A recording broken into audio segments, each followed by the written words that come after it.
आज का अंश इफिसियों 5 अध्याय वचन 21 से 33 और 6 अध्याय वचन 1 से 9 है। हम एक साथ पढ़ेंगे। मसीह के भय से एक दूसरे के अधीन रहो। हे पत्नियों, अपने अपने पति के ऐसे अधीन रहो जैसे प्रभु के, क्योंकि पति पत्नी का सिर है, जैसे कि मसीह कलीसिया का सिर है और स्वयं ही देह का उद्धार करता है। पर जैसे कलीसिया मसीह के अधीन है, वैसे ही पत्नियां भी हर बात में अपने अपने पति के अधीन रहें।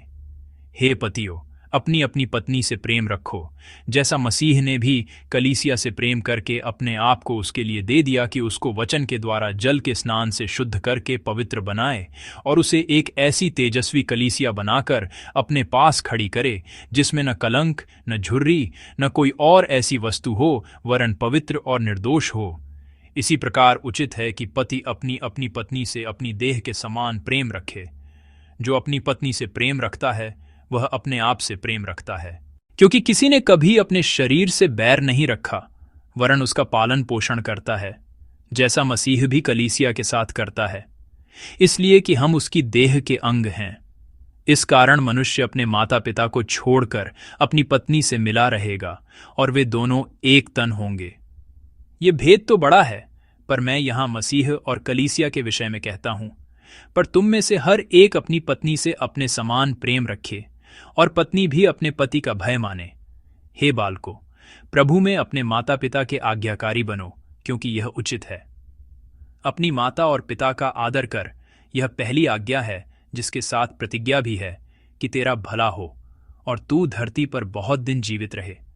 हे बच्चे वालों, अपने बच्चों को रिस न दिलाओ, परंतु प्रभु की शिक्षा और चेतावनी देते हुए उनका पालन पोषण करो। हे दासों, जो लोग इस संसार में तुम्हारे स्वामी हैं, अपने मन की सीधाई से डरते और कांपते हुए, जैसे मसीह की वैसे ही उनकी भी आज्ञा मानो। मनुष्यों को प्रसन्न करने वालों के समान दिखाने के लिए सेवा न करो, पर मसीह के दासों के समान मन से परमेश्वर की इच्छा पर चलो और उस सेवा को मनुष्यों की नहीं परंतु प्रभु की जानकर सच्चे हृदय से करो, क्योंकि तुम जानते हो कि जो कोई जैसा अच्छा काम करेगा, चाहे दास हो चाहे स्वतंत्र, प्रभु से वैसा ही पाएगा। हे स्वामियों, तुम भी धमकियां देना छोड़कर उनके साथ वैसा ही व्यवहार करो, क्योंकि तुम जानते हो कि उनका और तुम्हारा दोनों का स्वामी स्वर्ग में है और वह किसी का पक्ष नहीं करता। आमीन। कल से विश्वास प्रशिक्षण शिविर आरंभ हो गया है। बहुत से विश्वासी बड़ी आशा और उत्साह के साथ इस स्थान पर आए हैं। उस समय जिस विषय पर प्रचार किया गया वह था जीवन। हम कलीसिया में आराधना करने में जितना समय बिताते हैं, उससे कहीं अधिक समय अपने परिवार, कार्यस्थल और काम की जगहों पर बिताते हैं। इसलिए विश्वास संबंधों से शुरू होता है और संबंधों में ही फलता फूलता है। विश्वास परमेश्वर और हमारे बीच के संबंध से शुरू होता है और यह लोगों के बीच के संबंधों में फैलता है। परमेश्वर से प्रेम करना और अपने पड़ोसियों से प्रेम करना, ये दो स्तंभ कभी अलग नहीं किए जा सकते। यह असंभव है कि हम कहें कि हम अनदेखे परमेश्वर से प्रेम करते हैं और देखे हुए लोगों से प्रेम न करें। 1 यूहन्ना अध्याय 4 पद 20 में ऐसा ही कहा गया है, यदि कोई कहे मैं परमेश्वर से प्रेम रखता हूं और अपने भाई से बैर रखे, तो वह झूठा है, क्योंकि जो अपने भाई से जिसे उसने देखा है प्रेम नहीं रखता, तो वह परमेश्वर से भी जिसे उसने नहीं देखा प्रेम नहीं रख सकता। आमीन। यह वचन हमें असहज कर सकता है, लेकिन हमें इसे अपने विश्वास का दर्पण बनाना चाहिए।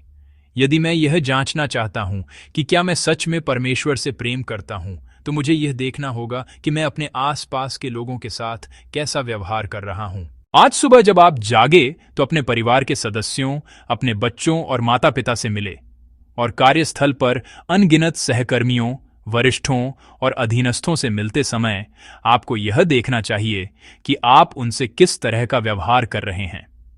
जैसे जैसे विश्वास गहरा होता है, संबंध मधुर होते जाते हैं और जैसे जैसे अनुग्रह बढ़ता है, शब्द कोमल होते जाते हैं।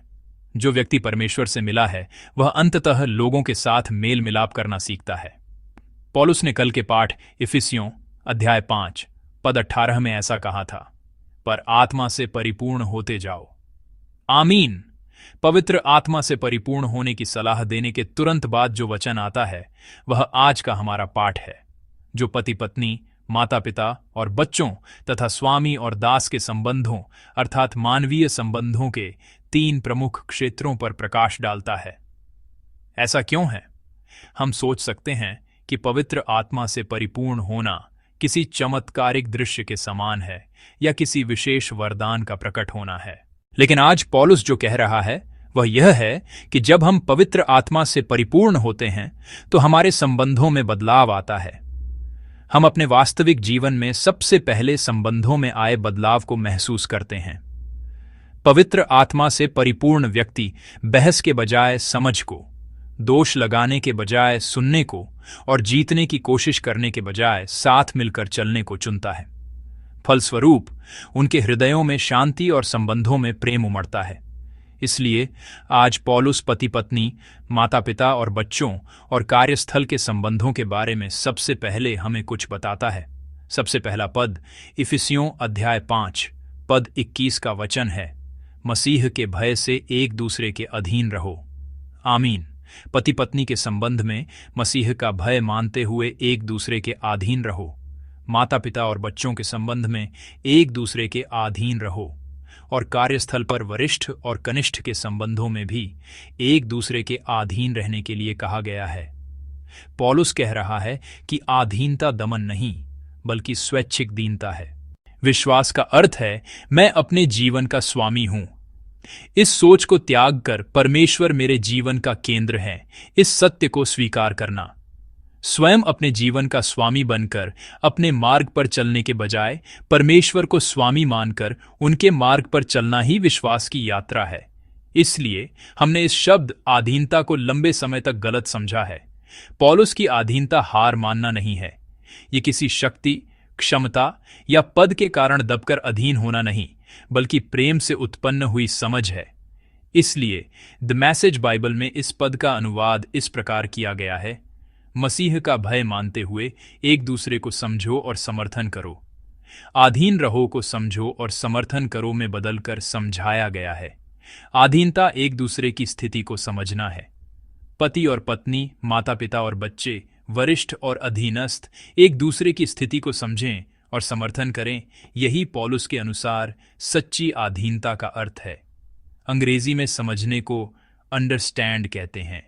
यह संयुक्त शब्द 2 शब्दों से मिलकर बना है, अंडर जिसका अर्थ है नीचे और स्टैंड जिसका अर्थ है खड़ा होना, अर्थात किसी के स्थान पर नीचे खड़े होकर उसकी स्थिति को समझना। इसका अर्थ है अपने मापदंडों और अपनी भावनाओं को एक पल के लिए अलग रखकर दूसरे व्यक्ति की स्थिति में खड़े होकर उस जगह से दुनिया को देखना। यीशु ने ऐसा ही जीवन जिया था। यीशु परमेश्वर के स्वरूप में थे। वह स्वर्ग के सिंहासन पर रह सकते थे। वह सामर्थी परमेश्वर थे जिन्होंने वचन से ब्रह्मांड की रचना की थी। फिर भी हमारे कारण, हमारे लिए वह मनुष्य का रूप धारण कर इस संसार में उतरे और उन्होंने पीड़ा, आंसू और विश्वासघात का अनुभव किया। इसलिए इब्रानियों अध्याय 4 पद 15 में ऐसा कहा गया है, क्योंकि हमारा ऐसा महायाजक नहीं जो हमारी निर्बलताओं में हमारे साथ दुखी न हो सके, वरन वह सब बातों में हमारे समान परखा तो गया, तो भी निष्पाप निकला। आमीन।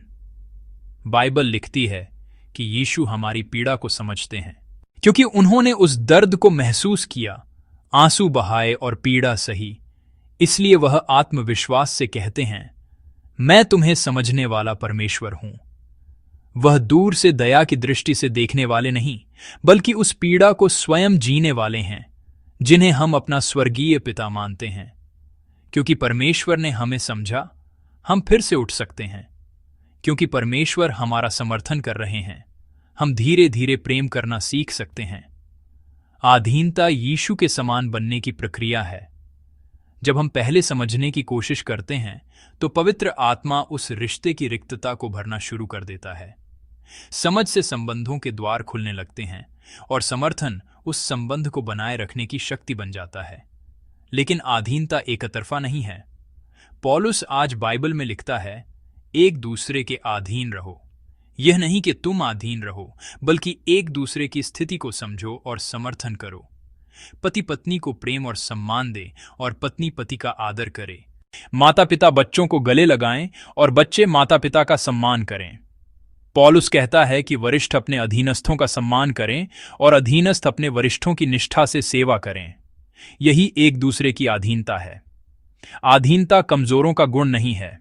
ऐसा नहीं है कि जिसके पास शक्ति और क्षमता है वह अधीन नहीं होता, और जिसके पास शक्ति नहीं है और कमजोर है वह अधीन होता है, बल्कि बाइबल के अनुसार अधीनता सामर्थी व्यक्ति द्वारा स्वेच्छा से किया गया दीनता का एक प्रेमपूर्ण चुनाव है।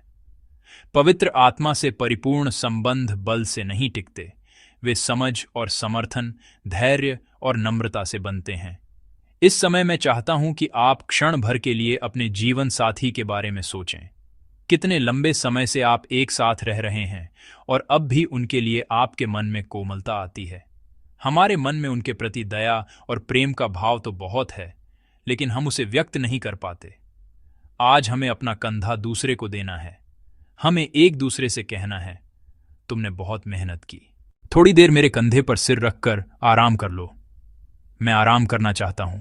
इस अपनी स्थिति को छोड़कर दूसरे की थकान को देखकर कंधा पेश करना होगा। मुझ पर झुककर आराम करो, तुमने सच में बहुत मेहनत की है। माता पिता और बच्चों के साथ भी ऐसा ही है। जब माता पिता बच्चों को अपना स्नेह देते हैं और बच्चे भी माता पिता का सम्मान करते हैं तो वह संबंध पोषित होता है और मजबूत बनता है। यह आपसी समझ तब आती है जब बच्चे माता पिता के हृदय को समझने की कोशिश करते हैं और माता पिता अपने बच्चों की उस दुनिया को जानने का प्रयास करते हैं जिससे वे अपरिचित हैं। और कंपनी में कैसा है? मैं प्रार्थना करता हूं कि वरिष्ठ और अधीनस्थ एक दूसरे से लाभ के लिए नहीं, बल्कि इंसान के रूप में मिलें। हम पूंजीवाद में जीते हैं, इसलिए हम लोगों से मैं और वह वस्तु के रूप में व्यवहार करते हैं। लेकिन मैं आपको आशीष देता हूं कि आप ऐसे मसीही बनें जो मैं और तू के रूप में संबंध बना सकें। आपको उस व्यक्ति को एक व्यक्ति के रूप में देखना होगा। उस व्यक्ति का उपयोग करके लाभ कैसे कमाया जाए, इस तरह मैं और वह वस्तु के रूप में नहीं, बल्कि मैं और तू के रूप में मिलने पर परमेश्वर का राज्य वहीं स्थापित होता है जहां हम हैं। घर में, कार्यस्थल पर और आज मिलने वाले पड़ोसियों के जीवन में परमेश्वर का राज्य आता है। जिस क्षण हम पहले समझने की कोशिश करते हैं, हमारे हृदयों में शांति आती है और वही शांति घर, कार्यस्थल और कलीसिया में फैल जाती है। प्यारे विश्वासियों, विश्वास अंततः संबंधों की कहानी है। सुसमाचार का उद्देश्य परमेश्वर और मनुष्य के टूटे हुए संबंध को बहाल करना है, और पवित्र आत्मा आज भी लोगों के बीच की दरारों को भरने के लिए प्रेम से मध्यस्थता कर रहा है। पवित्र आत्मा से परिपूर्ण होना शक्ति का प्रदर्शन नहीं, बल्कि संबंधों की बहाली की ओर ले जाता है। घृणा गायब हो जाती है, शब्द कोमल हो जाते हैं और एक दूसरे के प्रति हमारा दृष्टिकोण प्रेमपूर्ण हो जाता है। मैं तुमसे प्रेम करता हूं, धन्यवाद, मुझे खेद है, बहुत अच्छा किया। जब ऐसे शब्द बढ़ेंगे तो हमारे घर, हमारे कार्यस्थल और हमारी कंपनियां धीरे धीरे परमेश्वर के राज्य में बदल जाएंगी।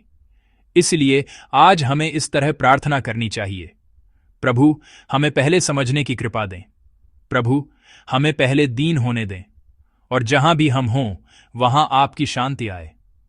आज सुबह मैं चाहता हूं कि हम यह प्रार्थना करते हुए एक दूसरे के जीवन को आशीष दें।